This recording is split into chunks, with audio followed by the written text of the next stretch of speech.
S'il y a une chose qui est sûre, c'est que je ne me serais jamais mis à fumer si ce briquet ne m'était pas tombé entre les mains. Gamine, ça me fascinait de voir papa le manipuler.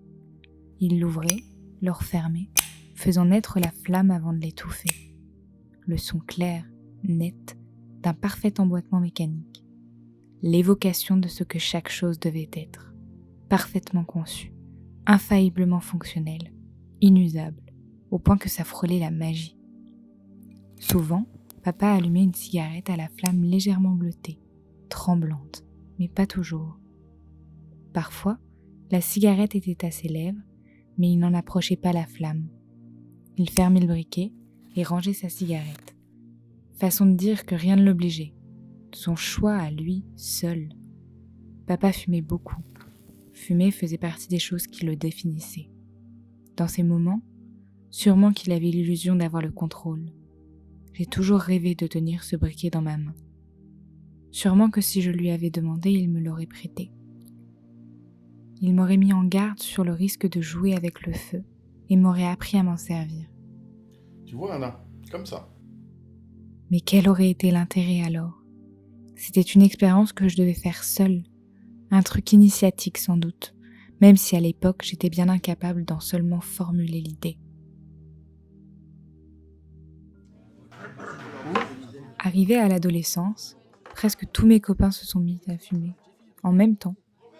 Tout le monde fumait, partout, mais pas moi. C'était ma singularité. Un peu moqueuse, une copine du moment m'a un jour demandé si j'avais T'as peur que la la première cigarette soit celle du condamné ? Je l'ai fait taire en aspirant la fumée à l'orlet de ses lèvres. Ce que je ne confiais à personne, c'est que ma première cigarette, je m'étais juré de l'allumer avec le briquet de mon père. Le son serait clair, et les brins de tabac grésilleraient quand la flamme légèrement bleutée les caresserait en tremblant. Pour la plupart, mes copains utilisaient des bics en plastique. Je trouvais ça vulgaire.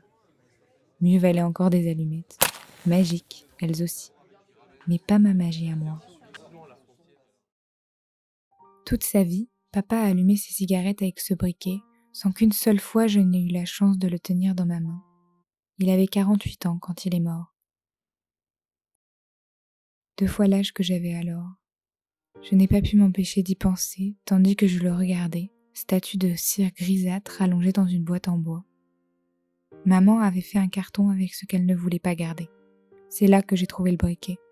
On pourrait dire que je l'ai trouvé par hasard, mais sérieusement, qui croirait ce genre de hasard ? J'ai hésité quelques secondes et je m'en suis saisie. Dans ma main, il était exactement comme je l'avais imaginé. Je l'ai ouvert, la flamme a surgi, puis je l'ai refermée et elle a été étouffée. J'ai recommencé.